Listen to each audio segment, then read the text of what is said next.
The emergency alert activated at 2:17 a.m. There were no storms in the region, no evacuation orders, no missing persons bulletins waiting for approval.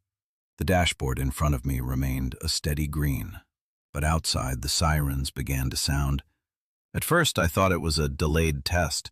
The system occasionally ran silent diagnostics overnight, but no alert banner appeared, no incident code generated, no authorization request flashed across the console.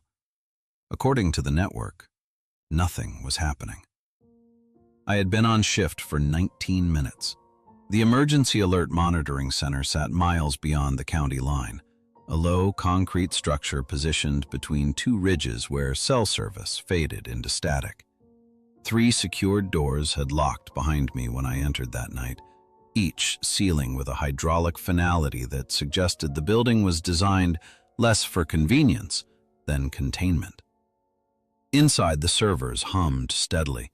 Everything looked exactly as it should. Except for the sirens, no system acknowledged. I opened the log viewer. Empty. Every activation was supposed to create a footprint across mirrored databases, even tests, but the event field showed nothing at 2:17. No outbound broadcast, no handshake from the state network, just a blinking cursor waiting for an alert the system insisted did not exist. A thin unease settled in my chest. The orientation binder sat beside the keyboard. I pulled it closer, flipping to the first page. Overnight operator guidelines. 6 rules. No explanations. My eyes stopped on the first. Rule 1. If outdoor sirens activate without dashboard authorization, remain inside the facility. I read it again, slower this time, while the mechanical wail rolled faintly across the hills outside. Rules implied precedent, which meant this had happened before. The phone console lit suddenly. Line 1. I answered, keeping my voice level. Emergency alert monitoring, Operator Kessler. A pause, then a strained voice asked, "Why are the sirens on?" "We're verifying the activation," I said automatically. Another silence. "They don't usually run this long." The line went dead. Then another call appeared, and another. Within seconds, the system rerouted them all to the county information recording, a message that should only deploy during an active alert. Yet the dashboard remained blank. I leaned closer to the monitor. For half a second, text flickered beneath the inactive alert column. Originating station, County EAMC. My station. Then it vanished. No deletion notice, no log entry. Outside, the sirens finally began to wind down, their echo fading into a silence that felt heavier than the noise. The clock read 2:28 a.m., 11 minutes of activation. No record, no authorization, no explanation. I rested my hand on the binder, suddenly certain of one thing. The alert hadn't malfunctioned. It had been permitted. And whatever it was meant to accomplish, the system had no intention of admitting it ever happened. I read Rule 1 again while the last echo of the sirens faded beyond the hills. If outdoor sirens activate without dashboard authorization, remain inside the facility. The wording bothered me more now than it had earlier. Not recommended, not advised. Remain. As if leaving introduced variables the system couldn't control. I turned back to the console and opened the diagnostics panel. If an alert had somehow bypassed the primary dashboard, the state relay might still show a handshake. Nothing. No inbound signal, no authorization key, no trace the network had ever spoken. Yet hundreds of residents had just heard those sirens. The phone console flashed again before automatically muting itself. calls still routing to the public recording.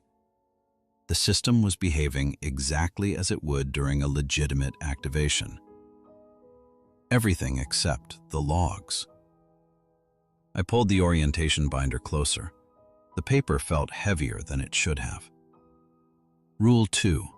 Do not initiate manual override during simultaneous county activation. Simultaneous. I froze, then opened the regional map. 3 neighboring counties blinked gray, recently active. The timestamps were already gone. A quiet pressure built behind my ribs. Tests weren't coordinated across multiple jurisdictions without notice. Too many agencies involved, too much paperwork. I flipped the page. Rule 3. If an alert appears without a geographic header, do not transmit it verbally. Why would that matter unless someone might read one aloud? A soft tone chimed from the console. New message. No sender ID, just a single line. Population verification request. Pending. My eyes drifted to the clock. 2:31 a.m. Another rule surfaced in my memory before I even looked for it. Rule 4. Do not respond to population verification requests between 2 and 3 a.m. The cursor blinked beside the request field, waiting. Outside, the county lay silent again. No sirens now, no movement visible on the traffic cameras. Too still, as if the alert had pressed everything into pause. I hovered the mouse over the response box, then stopped. Rules implied precedent, and suddenly I found myself wondering what kind of incident required someone, somewhere, to count the population in the middle of the night. The request remained on screen, waiting. The population verification request continued blinking. I didn't answer it. Instead, I opened the archive viewer. Every activation in the county was stored redundantly. 3 mirrored databases, 1 local, 1 state, 1 federal relay. Even deleted entries left ghost fragments behind. I searched 2:17 a.m. Nothing. I widened the time range. Still nothing. The sirens had sounded for 11 minutes. That kind of broadcast required authorization keys, handshake confirmations, cross-network validation. The system could not function without leaving residue, unless it was designed to. I pulled up the raw process monitor, a view most operators never touched. A background task was running, unlabeled. It refreshed every 30 seconds. Each refresh coincided with a subtle flicker in the log column, a micro delay, almost invisible. I watched it happen again. Refresh. The event field repopulated, then cleared. Rewritten. Not deleted. Rewritten. A cold clarity settled over me. The system wasn't failing. It was sanitizing. I tried something reckless. I manually entered an incident log, 2:17 a.m., unauthorized siren activation, multi-county. No dashboard record. I hit save. The entry appeared for 1 second. Then the screen refreshed. The timestamp shifted to 2:16 a.m. The description shortened automatically. Routine system test. I hadn't typed that. I deleted it, entered the original wording again. Save. The cursor froze. The field went blank. Then a message appeared across the top of the console. Entry not authorized. Authorization required from whom? I was the only operator logged in. A soft click echoed from the server racks behind me.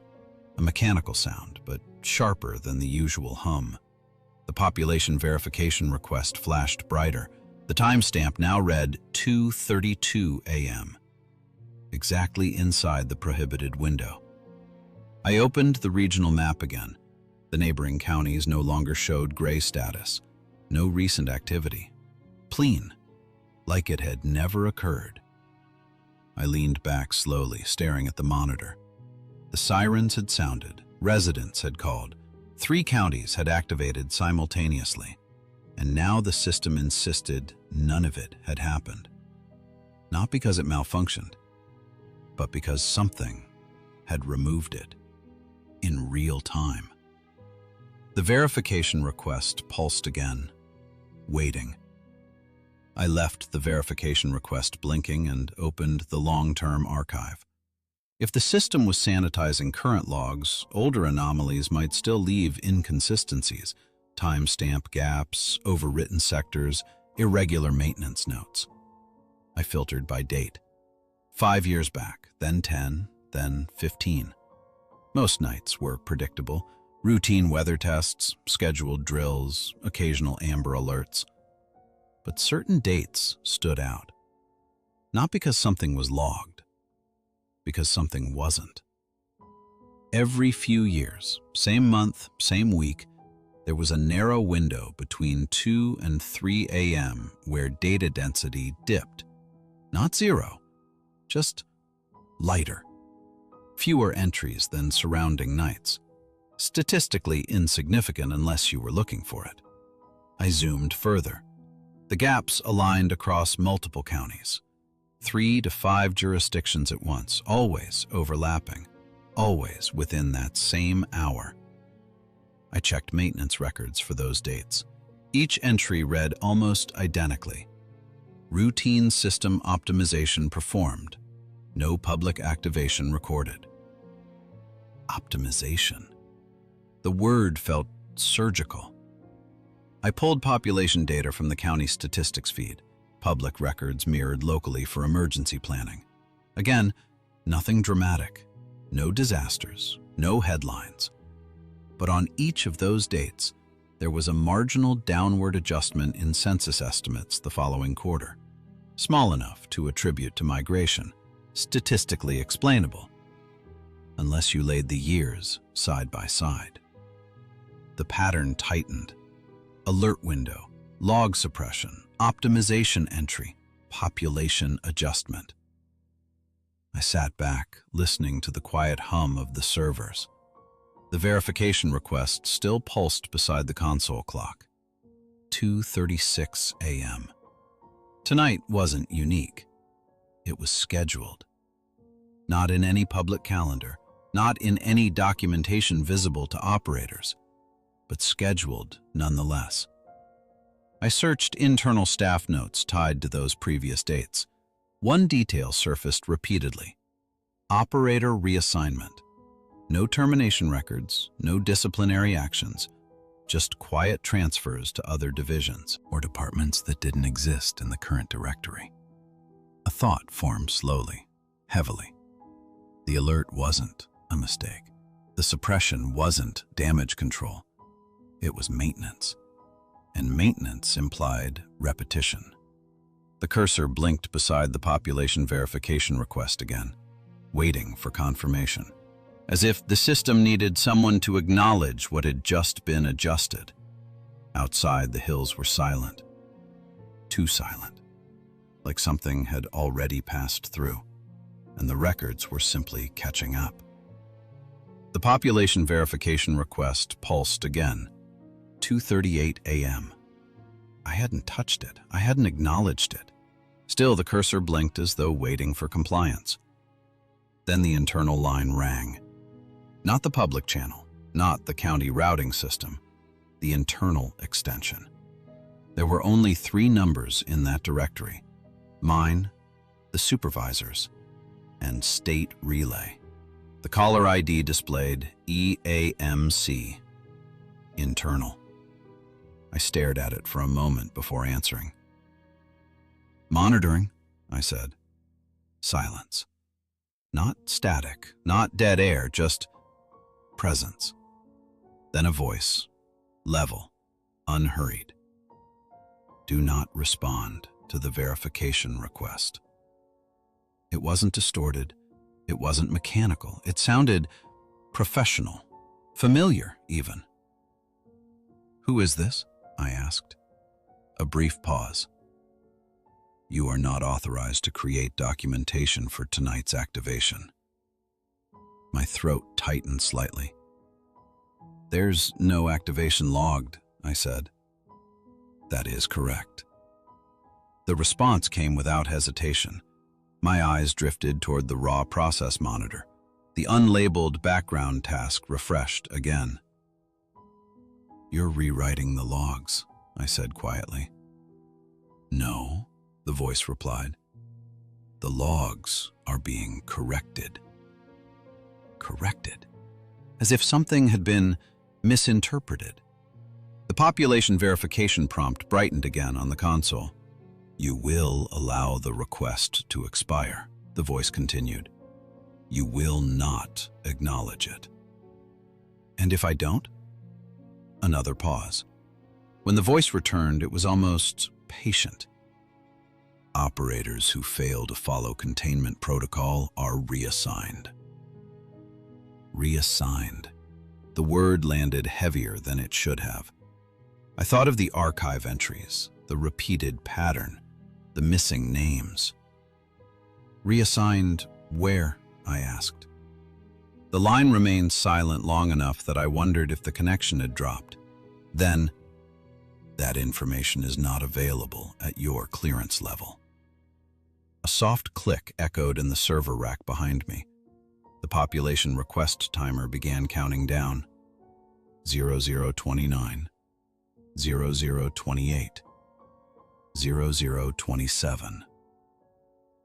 You're asking me to ignore something that happened, I said. No, the voice corrected gently. We are asking you to allow proper protocol to conclude. Outside, the traffic cameras still showed empty intersections.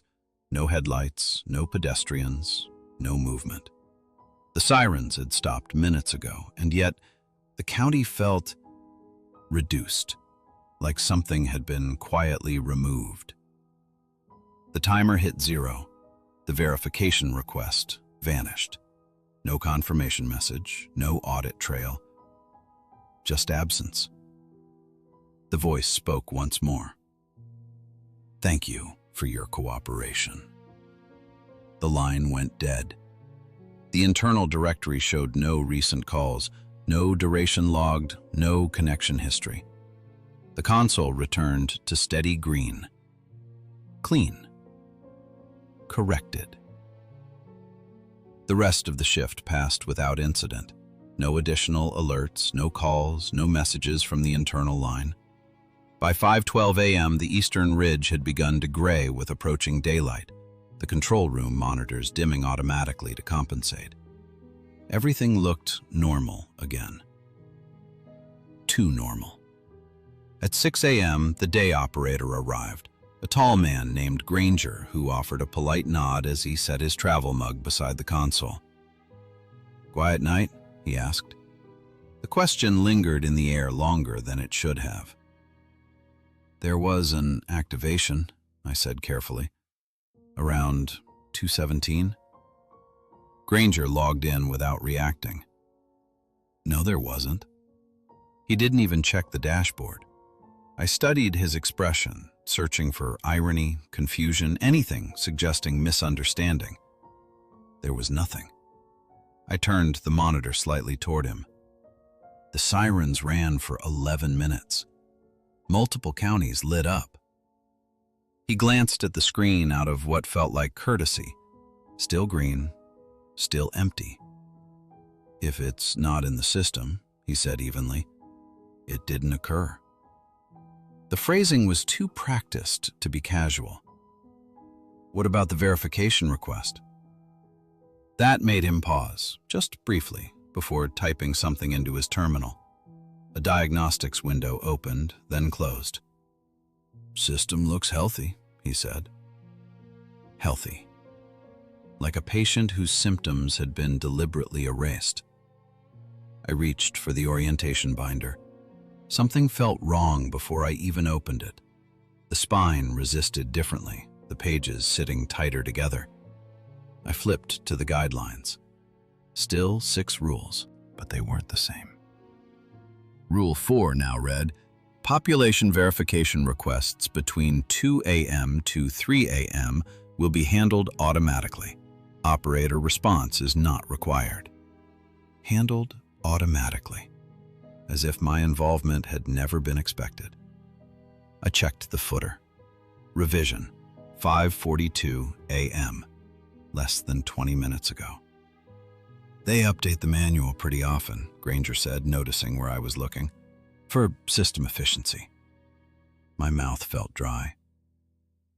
You knew this was going to happen. He met my gaze then, calm, unreadable. You'll get used to how the network operates. Used to it. Outside, early traffic had begun moving through the intersections again. Headlights drifted steadily across the camera feeds. The county looked awake, intact. Yet something about the flow felt thinner than it should have. Gaps between vehicles stretching slightly longer than expected. Probably nothing statistically explainable. Granger slid into the chair I'd occupied all night. You're still scheduled for tomorrow? He asked. I think so. Good, he said. Consistency helps. Helps what? He didn't say. As I gathered my things, my eyes drifted once more to the Alert History tab. Blank. Clean. Corrected. And beneath the console, nearly hidden by the taskbar, a small status line glowed softly. Containment protocol complete. No timestamp. No incident reference. Just confirmation. I looked up. Granger was already working, unconcerned, like nothing had happened. Like nothing ever did. I didn't sleep when I got home. The sirens had stopped hours earlier, but the silence they left behind lingered in my head like pressure behind the eyes. By mid-morning, I convinced myself exhaustion had distorted parts of the night. Fatigue could explain a lot. Flickering timestamps, overwritten logs, even the call from the internal line. Systems didn't rewrite reality. People misinterpreted it. That's what I told myself. Around noon, I logged into the county's public emergency portal from my apartment. The previous night's history displayed nothing unusual. No alerts, no advisories, no maintenance bulletins. Clean. I opened the population statistics page out of habit more than suspicion. The projected estimate for the county had adjusted overnight. Downward. Not dramatically. Less than 0.5%, small enough to attribute to census recalibration. Except recalibrations weren't processed at 3 a.m. I closed the browser and sat back, staring at my reflection in the dark screen. That's when my work tablet chimed. New message. From Emergency Alert Monitoring Division. Subject, schedule confirmation. I opened it. My next shift had been confirmed. Same overnight window. 3 days from now. Attached below the schedule was an automated system notice. No greeting, no explanation, just a timestamp. Next network optimization, 2:17 a.m. My chest tightened. The wording matched the archive entries I'd seen in older records. Optimization. Scheduled. Not random. Not malfunction. I read the timestamp again. 2:17 a.m. The exact minute the sirens had activated. The exact minute the logs had erased themselves. The exact minute the verification request had appeared. It hadn't been an anomaly. It had been a cycle. I stared at the confirmation message for a long time, waiting for it to correct itself. It didn't. A final line sat at the bottom of the email, smaller than the rest, almost administrative. Operator presence required. Outside my apartment window, traffic moved steadily through the intersection below. Normal. Unaware. I imagined the sirens rising again in 3 nights. the logs rewriting themselves, the verification request blinking patiently in the dark. And somewhere in the system, a status line quietly updating. Containment protocol initiated. I don't know what the network is correcting. I only know it happens on schedule. And I'll be there when it does. The previous report was recovered from an internal monitoring archive and is presented without modification. No public record exists confirming the activation described. Requests for clarification were redirected. As of this recording, the Emergency Alert Monitoring Division has issued no formal statement regarding scheduled overnight optimizations. If additional files are disclosed, they will be added to the archive. Until then, remain attentive to local alert systems. Not every activation is intended for the public. If you accessed this report in full, consider subscribing to Campfire Horror Stories for future incident disclosures. And if you noticed anything in this file that shouldn't have been there, mention it below. Some patterns only become visible when multiple observers are paying attention.